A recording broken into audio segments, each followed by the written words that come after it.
during the pandemic and also a little bit after, so people start to get more interested in like old school metal stuff. And we like had some interviews, but was not like too much, let's say. So just like some people interested in to know the band history and something like that. So yeah, it was cool. Yeah, awesome. Well, I definitely want to dive into that today because I'd love to learn more about, the EP, the album, like where you guys are at right now, Yeah. like kind of the history of the band. I'd love to start with you. I'd love to know what your introduction to metal was. Okay. So uh was like it's a long story because Go for it. it's almost like 40 years now. It's amazing to think about that. So I just remember me with like 16 years old and starting bands and contacting people, and at that time in Brazil was amazing. So yeah, it's a long story. So basically the metal music scenario in Brazil was growing with like different styles, from like traditional heavy metal to power metal, and this was happening in São Paulo, okay? Because in São Paulo, the guy that was owner of a record store and also a record label, he released two albums that it's really important for the metal story in Brazil, which calls SP Metal 1 and 2. That means São Paulo Metal Volume 1 and 2. And at that time was like very difficult to see bands releasing albums on vinyl. So, and was like two compilations with heavy metal and power metal bands, basically. Hmm. But at the same time, in Minas Gerais, which is another state in Brazil, Sepultura was like starting their career, and was like a completely, I don't know, it was like a completely mindset changing from our side, because we are used to listen music that was more traditional heavy metal, starting to listen some thrash metal bands and power metal. But Sepultura, like, I think that they broke all the barriers at that time, and was like, wow, no, what's happening?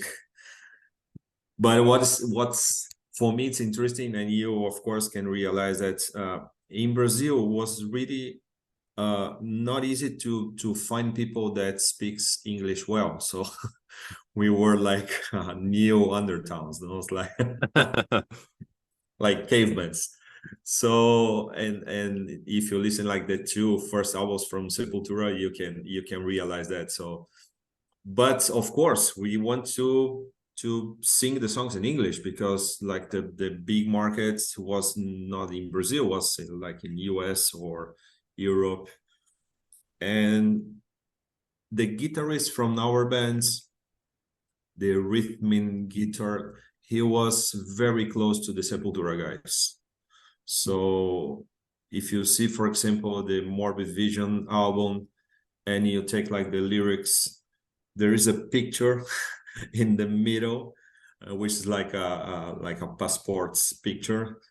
That is our guitarist. So he was like Wow. a close, yeah, he was like a close friend to them, and they choose that picture because the Sepultura guy said that was like the ugliest guy in the city. So and they put the picture there. So for us, like this contact with them was good, because we at like certain point of time we had some close relationship, and try to understand how this thrash metal music was working, and how we as a band like could have some opportunities. So we started the band in end of 86, and the band calls from beginning Exterminator, was not Acid Storm. And the Acid Storm name came like I think 2 or 3 months before we start to record the first album. So at that time was when we consolidate the band, because from the beginning was only 4 members. Was me on the drums and this guy that I mentioned on the rhythm guitar, and another guy that was a friend of us that has a band in Brazil called Minotauro. That was a band that opened a show of Sepultura in Belo Horizonte during the 80s. And the first bass player of the band was a girl, Patricia. So this was like the beginning of Acid Storm. And Wow. yeah, so we have like some changes in the band. So Patricia left the band because she was like more jazz bass player and like goes to another direction. And like we put a more focus in being like a thrash metal band. So and the lead guitarist also left the bands, and one guy that was a friend of us from a different city, not São Paulo, the city that Andreas Kisser is coming from, which is Santo André, and he basically he started to play with us, and we invite them to be part of the bands. And at that time, a bass player that was an amazing bass player, which is Chico Comelli, is the guy that recorded the first album with us. So he also accepted to be part of the bands, and this was the beginning of Acid Storm. So Wow. and the name, I think, that was proposed by this guy that I mentioned, that it was the rhythmic guitar, which is Marcos.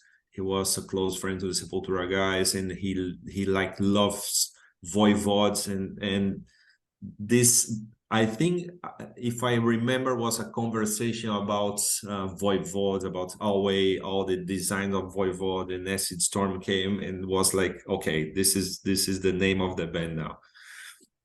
And we start to basically rehearsal, and the singer at that time was working in a company that like produced the official t-shirts of the bands in Brazil, including Sepultura.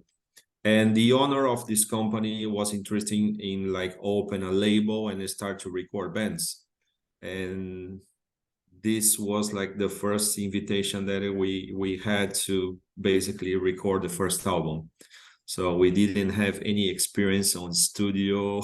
We didn't know how the process of recording. So Wow. Was that RSL Records? yes, exactly. It's Rock Shirts Records. So this is the reason that it's RSL, because was a t-shirt company, no? And wow. at the end was the only album that this guy released. So it's the only one of the record label. Wow. Yeah.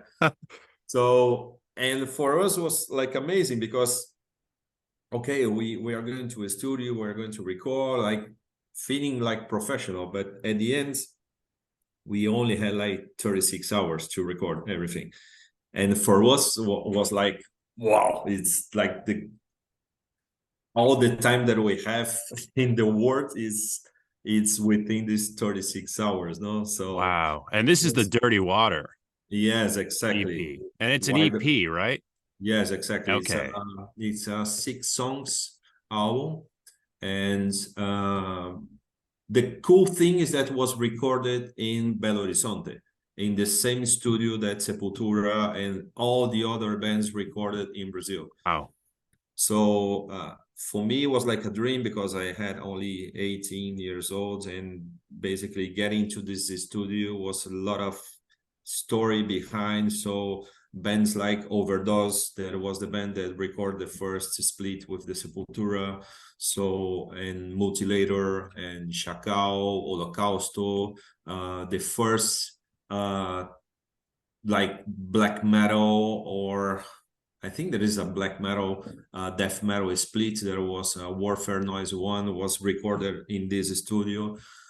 And the other thing that was cool, we at that time get a lot of connections from the guys that were part of that bands in Belo Horizonte. So Silvio, which is the guy that were Rhodes crew for Sepultura during, I think, 25 years. He was a singer for Multilater, and he became really close to us. And he was like a part of production. He was supporting us in the production of this album together with the guy that it was like the sound engineer of the studio. And we started a lot of connections in Belo Horizonte. So, and for me it was amazing because it was like starting from nothing, and in a couple of months being close with all this great story that what's happening at that time in this city in Brazil. Wow. Which is the city that Sepultura came. So we knew a lot of people, we did a lot of connections, and this was like the first part, you know, of the band, and for me it was like the best one because, you know, you are like a young guy and you have like all these things happening and seeing Sepultura growing. You know that I had an opportunity to see at least one show of Sepultura from each album.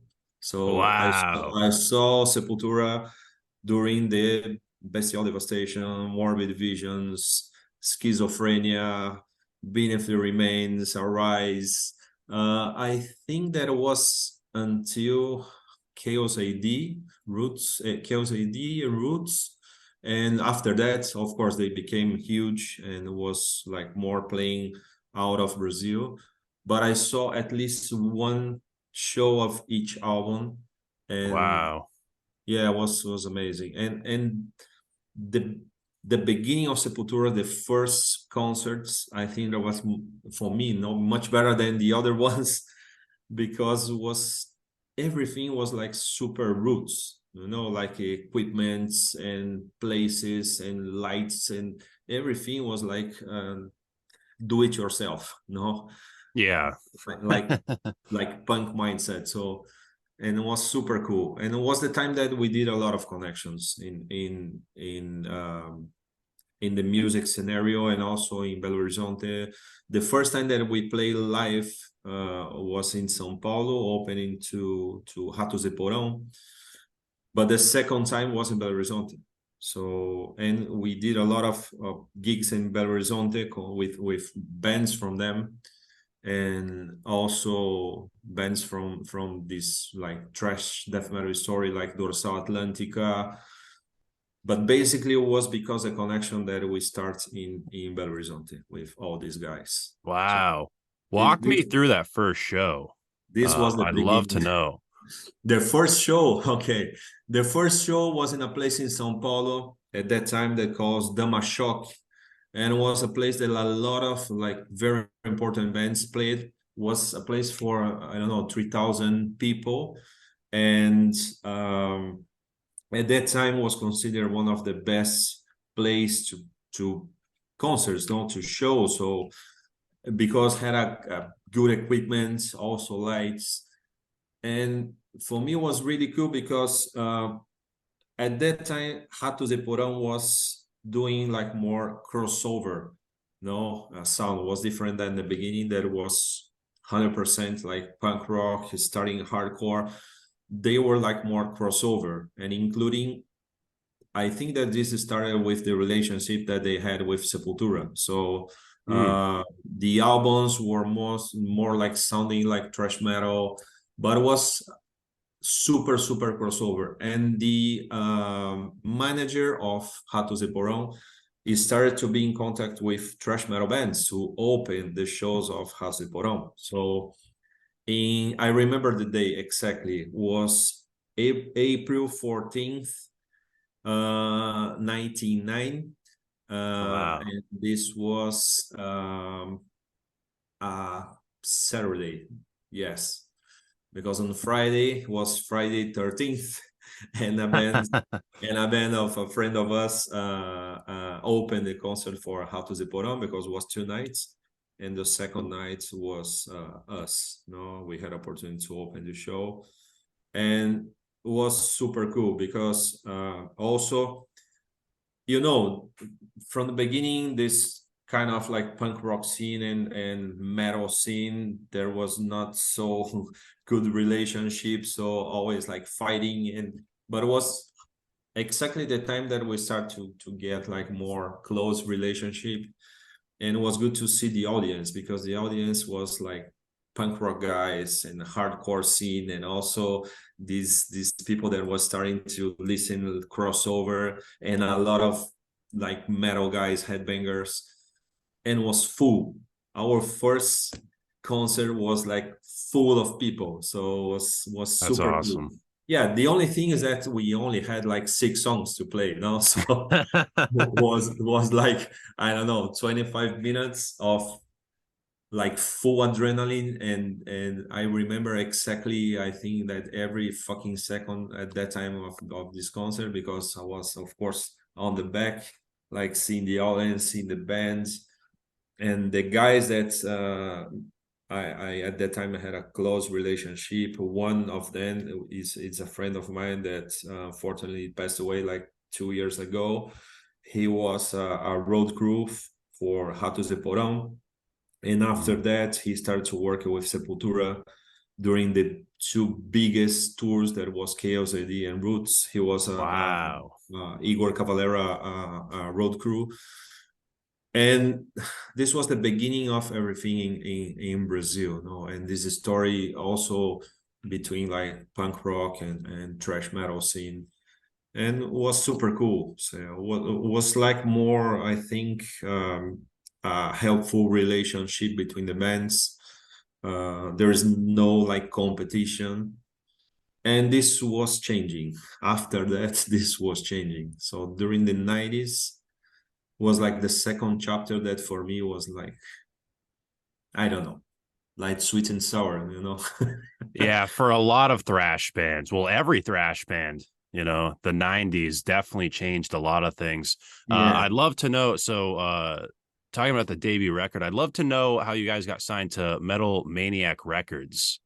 Okay. Heavy Metal Maniacs was a record label, of course, with much more bands, and also the owner was like much more in contact with the international heavy metal, thrash metal scenario at that time.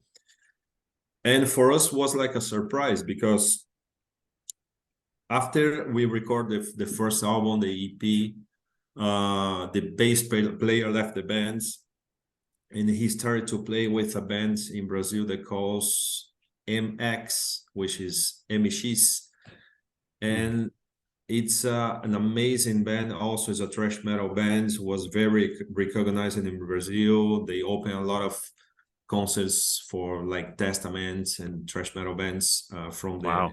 international scene at that time. For him, I think that it was good because he had like more projection and faster than us, because we were like starting. And also the singer, for like a personal reason, left the band. So, and we started again.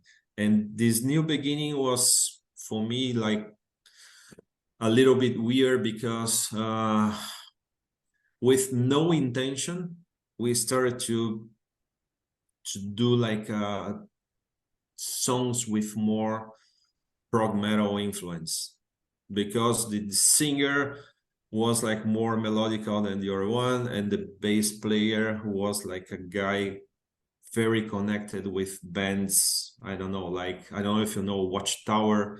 It's the band with songs much more complicated than Dream Theater. It's like Mm. crazy stuff that I didn't have like close connection at that time, and I started to play, and I started to understand a little bit, and without any intention, we just realized that our music style changed a little bit. So, and Heavy Metal Maniac was a label very like connected with this kind of music, like prog music or craze fucking, I don't know, style of have thrash metal songs. And this was how this guy at the end was interested in record our band, because he saw an opportunity to release some prog metal bands from Brazil that at that time was not like a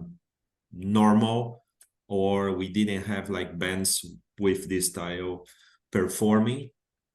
But it was not intentional from our side. It was just like, okay, I didn't know what it was like prog metal. For me, it was like, I don't know. So we are doing like more complicated songs Yeah. with like more melodical singer.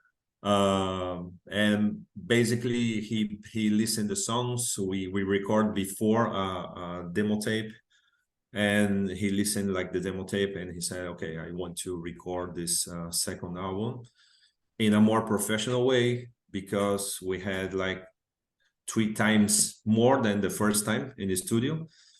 Was the same studio, and at this time we had, as I mentioned, close relationship with the bands in Belo Horizonte. So for example, the guys from Overdose, they basically gave to us all the equipment that we need, like Wow, that's awesome. amplifiers, drums, so everything. So at the end, the opportunity that we have to like push a little bit more in terms of quality, in terms of everything, was there. uh I don't know if we get at the end, but we tried, no? And it was cool. Was also a little bit tension, because actually I didn't have like I don't know, not say it was not a good relationship, but I have some difference with our singer. Hmm. So he was like all the time really worried about the how to achieve some notes, and how like screaming. And I don't know, my school was like more old school, no? I came from like I don't know, punk rock and also hardcore, and after that thrash metal, together with, of course, like traditional heavy metal. But I didn't have like connection with bands like in this way. So for me it Yeah. was like weird how to combine what we were doing at the time as like instrumental music with this new kind of singer, no? And we had some discussions in the studio, but at the end I have to say that I was like happy with the results, but expecting how could be the feedback from the audience at the time, because as you know, we released this album in end of 91, okay? And it was the time that some different alternative bands was coming, and also like this grunge music from Seattle also was like touching the door, and a lot of things like changing, and we like putting a prog metal in Brazil. So was like, I don't know. And the feedback from the audience was, how to say, was different than I was expecting. Because like the old audience that we had, that was like more headbangers, traditional thrash metal, they didn't like. But we had like a new audience that was like more like young guys talking about bands with like singers with like the same style than our singer, and Hmm. longer songs, like 10-minute songs. And I have to accept it. So it was like, okay, so it's a new, it's probably is a new chapter, no, in our career. And it was good because we also had opportunity to play in a lot of plays with a lot of bands, yeah, and understanding this new audience. And that time we had that was really frustrating for me. So have Metal Maniac with these contacts abroad. So they had like contacts with different labels worldwide. So and we received a proposal from a record label at that time that calls Lethal Records, and was like a contract to basically release the album the whole Europe and also Asia. Wow. Yeah, but we didn't have like ownership of our music because it was in Uh, the hands of this guy from Heavy Metal Maniac, and he not accepted the contracts, and it was frustrating because at that time we saw like the same that could happen with us. That was what happened with Sepultura or different bands, like seeing the opportunity to play out of Brazil and doing like tours and being invited for the other bands. And at the end, it was this not happen. So, and was like, it's like, I don't know, Frustrating. wake for a nightmare, So yeah, it's really, really frustrating. And Jesus. this was like the second chapter of the band, and yeah, let me know if you have some questions. I'm talking a lot. Yeah.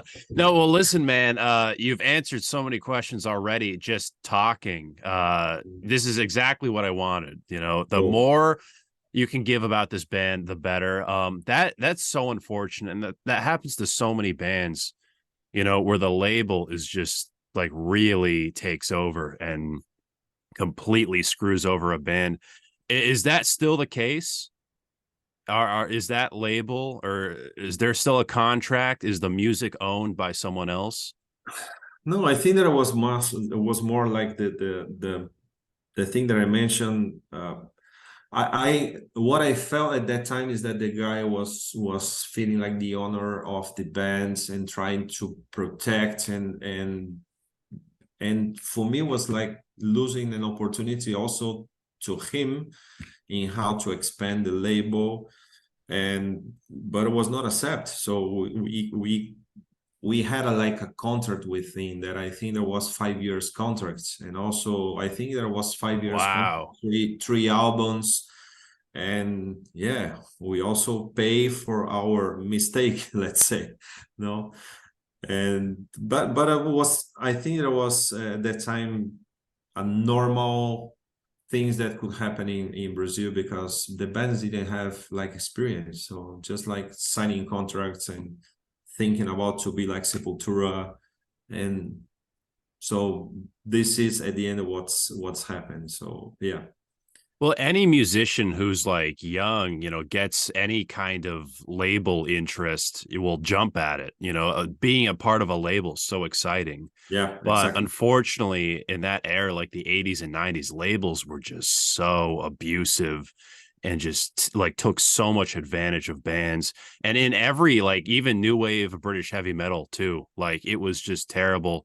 And thrash, and it really is unfortunate because like such great music coming out of you And, guys, and you know that from that time the bands could get money from albums, which is different now, that is from the concerts. So, and this is the thing that I believe that the labels were really protective with them in terms of who will be releasing the album, because I need to negotiate like the royalties or everything. So different than now, that like the manager are much more interesting in terms of what is like the tour dates and the concerts and how many months, it's 2, 3, 4, and was different. So, and also every young kid had a dream to record a vinyl. I remember when we released like the first vinyl, and I like coming into my house and I see my dad and I say, "Hey, dad, look that." No, it's like 18 years old. It was like, yeah, it was like a dream. No, like realizing that you could do something like the international bands that you were like a fan for years, and go to the stores and see, your vinyl, aside of like bands that you are a fan. No, you at the time could see like your vinyl close to the, I don't know, Ride Lightning or Raining Yeah. Blood, or was like, wow, I'm there. So, but these guys like release, I don't know, 1 million copies, and we have 1,000 copies. Doesn't matter. So it was like just this feeling to be part of. So, and the guys from the labels were like really aware of this. So I think that in this case, the guy, he was like seeing the opportunity in how to make money, but with his label and not like Yeah. spending abroad. So yeah, things that happen. And after that, as I mentioned, came this fucking uh, moment of the 90s that for me was like, I remember that we had in Sao Paulo opportunities to play in really good places on Friday or Saturday, which was really good because we had like good audience. And after this, like alternative and also grunge bands start to pops up, so we start to receive like invitation to play during Tuesday, Wednesday. Mm, And it was like, man, Saturday and Friday, it's now reserved for like the grunge bands and alternative rock, and thrash metal start to basically disappear. Oh, I yeah. mean, talking about Brazil, I was trying to connect with at that time, because also we didn't have like internet, was beginning of everything, no, about this. So, and when we start to get like internet and connect with bands, and also bands from abroad, so we also start to understand what's happening globally. Brazil was really close. So I think that of course Sepultura opened all the doors for the brand for the bands, but by ourselves we're close. So you need like to have some relationship. I remember going to the mail and with a lot of like tapes and sending everywhere.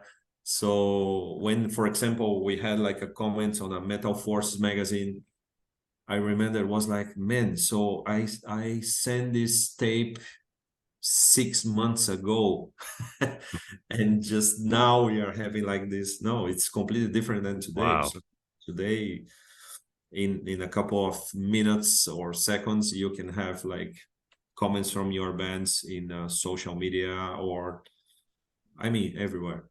So it was like a different time. For me, it was Yeah. better. I was like more in love with that time, that things were like more roots, and then now, because also now, for example, I'm like old guy, I'm 52 years old, I'm continuing playing drums with like different bands, but I cannot follow what's happening everywhere. So I'm always like seeing new bands producing like amazing video clips by themselves, and also recording at home with very good quality. It's completely different. It's Insane. many things happen, and I actually cannot follow. So it's really hard. So understand what's happening in the scenario. Sometimes I listen to some bands that I say, well, man, this is amazing. And I think that it's a new band. And the guy says like, I don't know, 10, 11, I don't know, 20 albums, and it's the first time that I listen, it was like, wow, it's crazy, crazy. It's insane. Did you guys keep playing into the 90s? Was there a definitive point where like cuz you guys split up for a little bit. Exactly, Yeah. exactly. So So what happened there? yeah, I mean, basically it was the feeling that thrash metal scenario was basically disappearing. Yeah. And our singer, he decided to follow with this solo career. And the first singer became a singer again. He come back to the bands, and we recorded an amazing demo tape, which is Yeah. Tomorrow Soldiers. I love this one. That was for me like this the album that I was always dreaming about. No, it's like more thrash metal, he was singing at that time like I don't know, Chuck Billy, and also Tom Araya was like very Slayer, Testament, and this was like my favorite thrash metal style. But we have like, I don't know, some also internal discussions at the bands. I have to say that we finished the band because I left the band. I was one of the founder, and I left the band because of like drugs. So the guys started to be involved with drugs. I was always like out of that, and I saw like some things happen that it was not I was not agreeing with them. So, and with a concert during a concert that we had in São Paulo, some things happened, and for me it was like too much. So, and I basically decided to left the bands, and they continue with the bands, but I don't know exactly how much they could get at that time, or with a demo tape, or a contract with a new label. But I know that the band at certain point like disappeared, and this was 1994. Okay. Okay. And I was invited to play in a band that was a band from guys also in Brazil. They were living in São Paulo. They were from Northeast in Brazil, but living in São Paulo.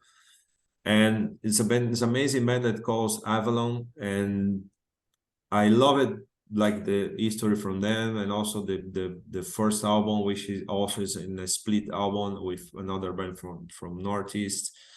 The second album is cool, and they were like composing the third album, and the drummer left the band, and they invited me, and I was without band at that time, and I just accepted, and it was super cool because it was the first time that we had opportunity to record an album in a studio with a lot of time, because our guitarist was he was a sound engineer in this studio, so we had a time to make like a pre-production and also record the album, invite like musicians. This experience for me was cool, was like more quality.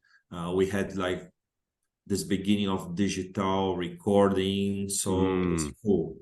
And with these bands, something also really frustrating happened, because we just finished the album. I don't know if you had opportunity to listen. The album calls Incognito. It's a super cool album. I'll check it out. And yeah. And what happened is that Rudy Sarzo, okay, the bass player from Ozzy Osbourne, Quiet Riot. So this guy is from Cuba, okay? He's a Latin guy. He born in Cuba. So he has a lot of interesting bands in the Latin bands, metal, Latin bands, thrash metal, whatever. So Rudy Sarzo at that time, he started with a record label that calls Sarzo Records. This was in 1995, okay? And I don't know how, but he listened Avalon, and he listened this album that we basically released it like some months before. And he wrote to us, and he said, I'm interested to release this album, but with my record label. Wow. And we were like, man, so it's like a good Sarzo, no? It's a very famous guy. It's saying that it's interesting to release our album in US and Europe. And exactly that time that we received the proposal, our singer, he was a singer and also a rhythmic guitar. He went to US with his wife family. That was supposed to be a holiday, but actually he had a plan that was not announced to us, but he had a plan to live in the US. Oh, wow. He basically went to US and never come back before, so anymore. So oh my God. Oh man, it was crazy. And we started to looking for a new guy, and we find a new guy, and we record like 4 songs from the album with this new singer. And I went to Miami, and I met Hutsarsson in person, and I basically give to them a CD with these 4 songs with the new singer. And after a month, we receive communication from him that he didn't like it, so he was interested in like the original lineup. Oh and my again, God. and again, it was like, oh shit. And with Avalon, after that, we received a invitation to play in Argentina, in Buenos Aires. So we played like 2 nights in Buenos Aires. It was amazing. The audience in Argentina is, I think, that the best audience in the world. The guys are fucking crazy. It's amazing, amazing. And after that, we came back to Brazil, and I think there was a time that the grunge was like exploding. So 95, 96 in Brazil was like everyone was like dressed like Kurt Cobain and listen all this Seattle Oh God. music, and we decided to basically stop because we didn't have more like opportunities to play in the places. Like thrash metal was not accepted anymore, and the band at that time finished. And also was a time that I started to work in a company, in a surf company, so I started to travel a lot, and I was not so connected with music at that time, like playing. I was not playing anymore. And my life changed a lot because in 2007, I mean, like 10 years after, I received a proposal to work in a company outside of Brazil. So, and I left Brazil, and I'm living in Panama City with Central America for 16 years. A lot. Wow. Yeah. And it was like the time that I start to connect with like more Latin music, and also knows a little bit more about the thrash metal or heavy metal story here in Panama, which is a small country, but it's amazing, the story of the heavy and thrash metal here. And Hmm. amazing musicians here, amazing. So Wow. I can recommend to you a lot of bands. You can send me your contacts. I can recommend you some Oh, I'd love. Yeah. amazing bands that you can listen, and also put in contact with them to know a little bit more about the scene, because some places and also I think there's more like normal here in Latin America, Central America. The people don't put a lot of attention because it's a very small country. I'm not interested in what's happening there. So, but since I was living here, I'm starting to put in contact with these people and start to play in some bands here. But 2020, this pandemic uh, came, and I think there was, I don't know, I cannot describe because a lot of things happened. I think the most was not good things, but the good thing is that I reconnected with the guys in Brazil, from Hmm. Avalon, from Wow. Acid Storm. Yeah. And one thing that was crazy that happened, one guy that was a part of the band in Brazil that I didn't know, but was a famous band also during this Sepultura age in Brazil, that calls Calabozo. I didn't know the band, but he was a guitar player of this band, and he started with a label during the pandemic.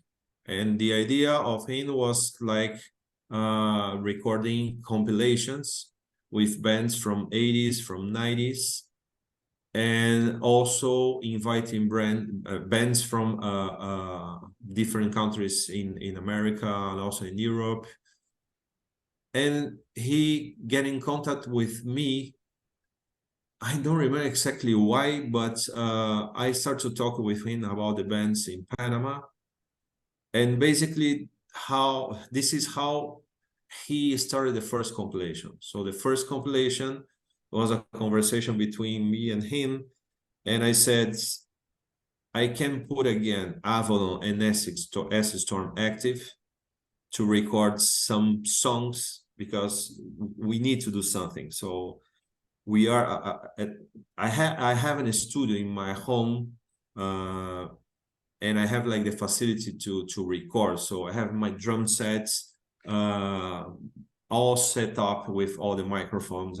So it's basic, but I can do this. So, and it was a time that I started to connect with these guys in Brazil. Some of them in Brazil, and some of them also living out of Brazil, in the US and Canada and Wow. Denmark. So yeah, so all these guys living like everywhere. So, and I start to put in contact with him, and I explain about this compilation and what's happened with Avalon and Acid Storm, both bands, was that we basically put together the initial lineup from the bands. Acid Storm, for example, we recorded 2 songs for this compilation. That is one is the first song that we composed in like 1986 with the first singer from this Terminator period. Wow. So, and Huh. he basically came with this idea to record the Acid Storm. The only original members was me and this guy that I mentioned that was a close friend to the Sepultura guys. And his singer that was part of this 1986 period, and a friend of us that is amazing musician. He's a drummer, he's a guitarist, he's bass player, singer, everything. It's an amazing guy that support us recording like the rhythm and also lead guitars and the bass for Acid Storm. So we recorded 2 songs. There was songs from this beginning of 80s. And with Avalon, we reconnected with like the original members, and also recorded 2 songs from that time that was never released before. And we put on this compilation. It was super cool because, as your first question, you said I didn't see like you guys on YouTube, but it was the time that a lot of people start to connect to participate on these vlogs and like having interviews and talking about the band, and it was cool. But after that, I think that because of distance, because I'm in Panama, the other one is in Denmark, the other one is in Canada, US, some in Brazil, was super hard to reconnect and say, okay, let's continue with the band, let's start to rehearsal or plan to do some tour. Everything was, and also, you know, the guys are old, so people, we are not like rich guys, so we have to work. Everyone has like jobs, different jobs. So was like the way that we could reconnect. And in case of Acid Storm, we had a plan to continue because even with the distance, we were like thinking in like being in contact with the record labels and try to record a new album. But a lot of things happened, and also like I was like in charge of reconnecting the people, and it was really hard. So Wow. This is thrash metal takeover, right? That's the comp. exactly, Yeah. thrash metal takeover. Yes, it's this one. And yeah, I try to reconnect it, but as you know, I also have to respect the decision of the guys because it's not easy. It's a different time, no. And with distance in what's happening during the pandemic, a lot of people was really affected economically and also with like health issues. So I'm a kind of guy that put a lot of pressures, you know. And during the Acid Storm time, for example, I was like the guy that was uh, uh, being in contact with labels and concerts and studio for recording. But of course, that I have to respect at that time that is like it's a different speed. So Totally. to be a little bit slow. And I cannot say that the band finished, but Acid Storm is not active, Okay. and I don't know what can happen in the future. No, we never It's know. crazy how spread out you guys are. I didn't realize. I don't think a single band I know that's that spread out amongst the members. Yeah, yeah, yeah, So the fact that you guys even like, we're talking and stuff is yeah, already a miracle, you know. But yeah, okay, yeah. that's interesting because I was gonna ask what the status of the band was. But okay. I'm glad we got the whole timeline from the literal start. This is Uh, me, right? This is me during the 80s and 90s. So wow. people see me like this and say, "No, this guy's talking about thrash metal." Yeah, yeah. I at that time could put in practice my headbanger action. So yeah, That's so funny. Well, hey, Scott Ian, right? yeah, yeah, exactly. So That's so he had funny. a bear at least. I don't have. Yeah. You need a tie dye or Ex- whatever he does to that. Exactly, Oh my exactly. God. Wow. So Exactly. so we probably can't expect any future music because you guys do have the demos. I actually discovered you guys on streaming. I know I've talked about this in a few interviews, but it's crazy this new world of streaming because like I'm in Boston too, I'm you in know? Boston. Yeah, I'm in Boston. I Um, work for Converse, as you can oh, see. really?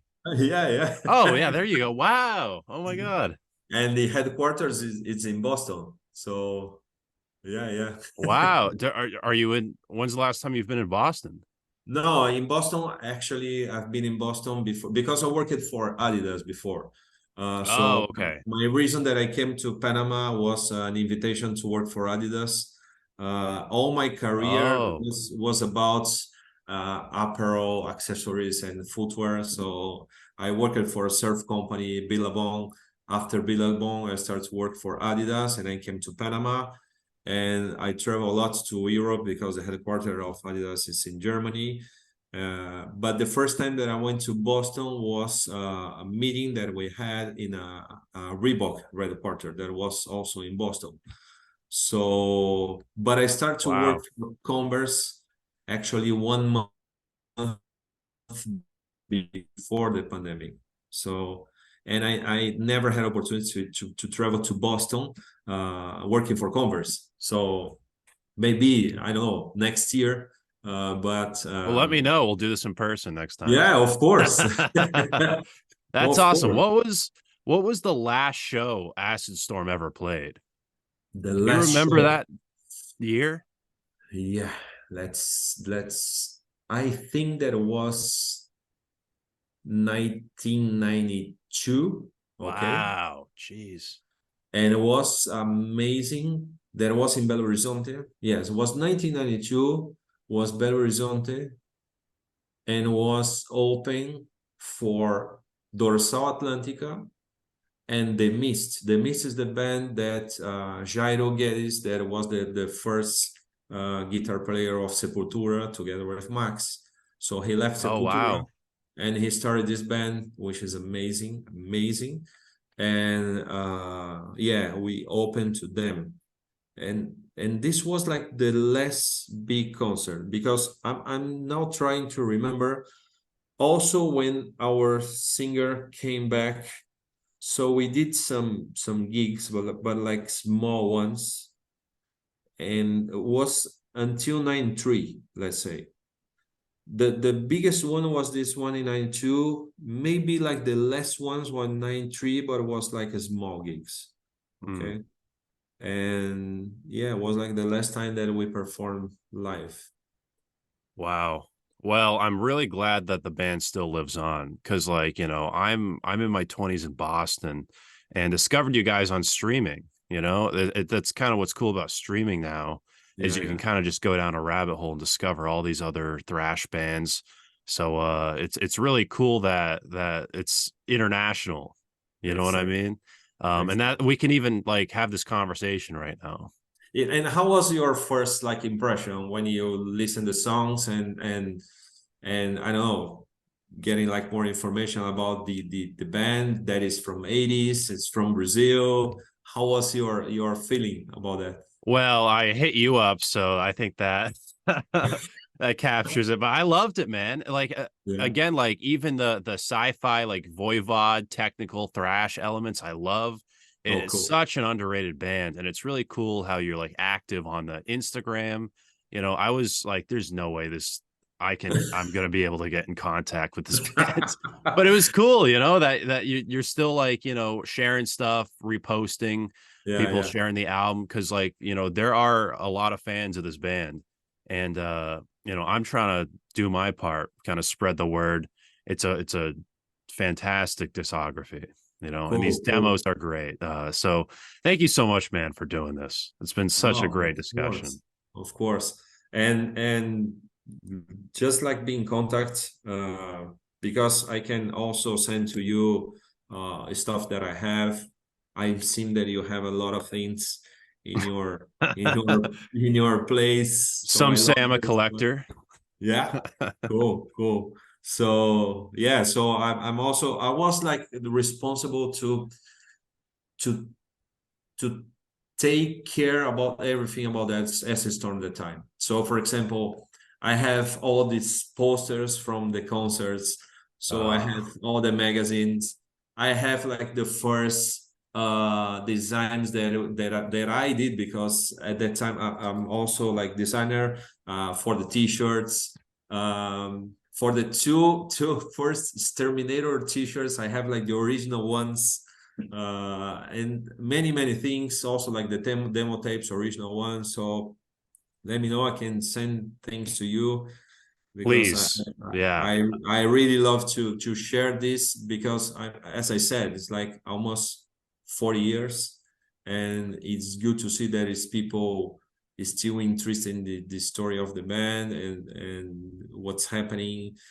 For me, it's good to listen about what you guys think about the music, because again, at that time was a dream to spread our music around the world, but there was not internet, so we didn't have like this immediately feedback that you can have now. So as I said, I took 6 months to see like some comments in a Metal Force magazine. It was like Yeah. uh, I bet. Wow. Wow. Well, this has been great, man. We'll definitely be in touch. My name's Brandon Battick, and this is Disturbing the Priest.